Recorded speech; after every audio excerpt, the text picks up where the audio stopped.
Welcome to this tutorial on graphing with Google Sheets. So to get started, you'll have to navigate to Google Sheets. I'll open up a Chrome browser here. There's a few ways to do this. You could, of course, search for Google Sheets. You can also go to sheets.google.com, and that'll get you to where you need to go. Go ahead and open up a blank spreadsheet. Once you do that, you're going to see just that, a blank spreadsheet. There's nothing there. The first thing you will have to do is enter a data table. You can do this actually anywhere on the spreadsheet. I tend to like to start in a cell that's not in the upper left corner but near to the upper left corner. Once you click on a cell, you can just start typing directly into it, so I'm going to do that here. We're going to be graphing some sampled data. It's sampled data that's simply about how long, when you heat oil, how long does it take to reach certain temperatures. So the time heated was measured in minutes. I've got that here. Once you've got typed in what you need, you can hit the enter button and it'll place it in that cell. You hit the enter button, it also goes down to the next cell. So I can quickly go through here and fill in, okay, heated for 0 minutes, 5 minutes, and I'm just hitting enter each time, and it does a nice job here of entering the data. That's my independent variable, time heated, so I entered it first. I'll also enter my dependent variable right next to it, so that's final temp of oil, and it's in degrees Celsius. Okay, I went ahead and added some values for the final temperature of oil, and we've got ourselves a data table. This will work. We could actually use this to make a graph, present this data, but as a data table, it's not very good. First of all, with the headings, you'll notice that the text is kind of weird. The default is that if there's room for it, the text just flows on out of the cell. But if there's not room, the text gets truncated. Okay, to fix this, you can go ahead and select this row and change how it deals with text. One way to select the whole row is to click over here on the row. Now to change how the text overflows, you can go and find this is the text wrapping tool. You can click the drop-down menu. We want the text to wrap, and so if you select that, oh, look at that. We've got now all our text fit. It's made the row a little bit bigger. Another really good way to clean up our table here is to add some borders. So select your whole table. To do that, a good trick is to click in the top left cell, and if you hold the shift key and you click in the bottom right cell, it'll select everything. We can add borders by clicking the borders button. We can select where we want the borders. Let's get borders everywhere. Okay, looking good. There is a lot we can do here to make our table look even better and more presentable. I'm not going to spend any more time on that, but you can certainly play around with making things bold, changing the font, adding background colors, making some boxes more bold than others. But for now, this works. To graph this data, select the data that you want to graph. That's going to be our whole data table. So I've got that selected. Now you can go Insert and insert a chart. It inserted the chart right over the top of our data table, which might be okay. I'm going to move it to the side so that we can still see our data table, because if we wanted to make any edits, you can do that. If, say, you messed up on your data entry and this was actually, it started off at 20 degrees, we can do that, and look, it automatically adjusts here in the chart. So that's kind of a cool feature. It might be nice to get your chart out of the way of your data table so you can take advantage of that. To bring the chart editor up, go ahead and double click on your chart. That'll bring the chart editor here, and we can make all sorts of selections. So in the chart editor, on the setup tab, first thing we need to consider is, did we get the right type of chart? We've got numeric data here, numeric data where we're looking for a relationship between two variables. That's a scatter plot. Nice job, Google. Google will often pick the right chart, but don't depend on Google. It's an algorithm trying to guess, and it doesn't always do a good job. You could do a better job yourself. The next thing to do is look at our chart and see if it fulfills all the requirements of tails. So let's see, does it have a title?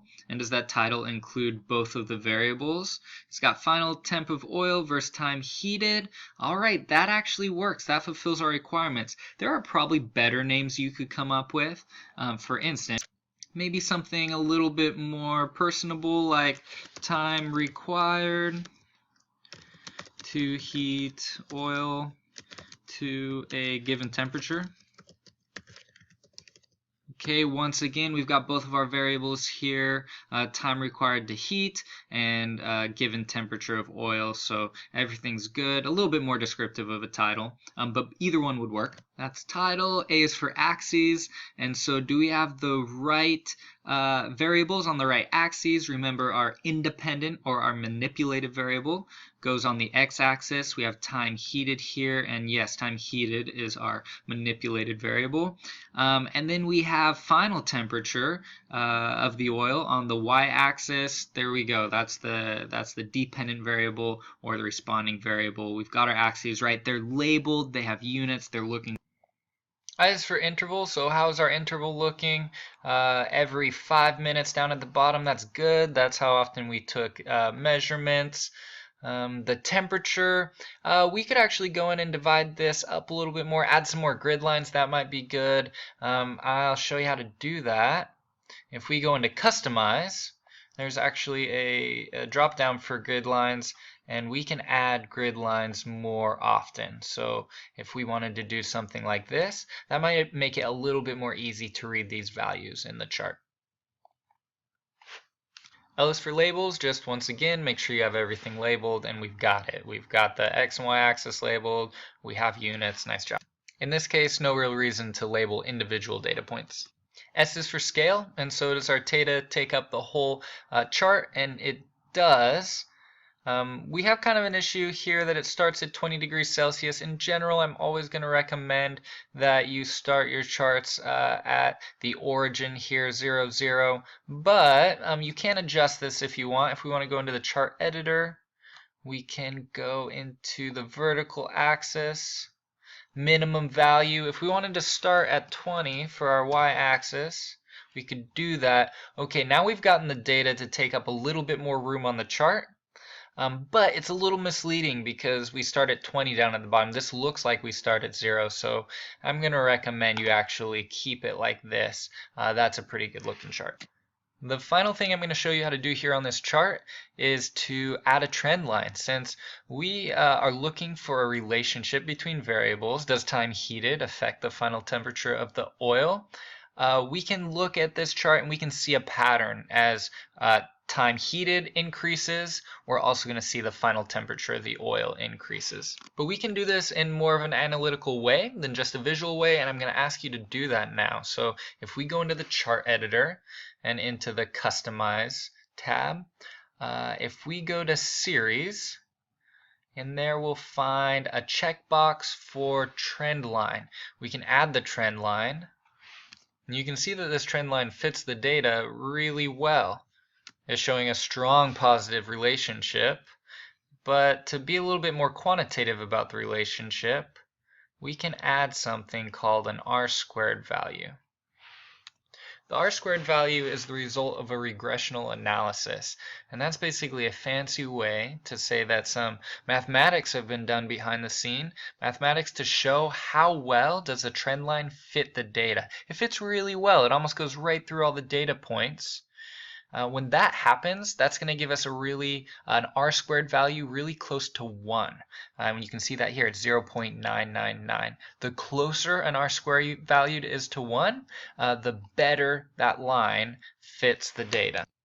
Because that R-squared value is so close to 1, we can say with a high degree of certainty that as time heated increases, so does the final temperature of the oil. We're going to get to some examples where the data is not so clean, especially when we work with environmental data. The pattern's not so obvious, and we're going to rely on this R-squared value to tell us how close is it. That's it. That's how to graph a scatter plot and how to add a trend line and calculate an R-squared value.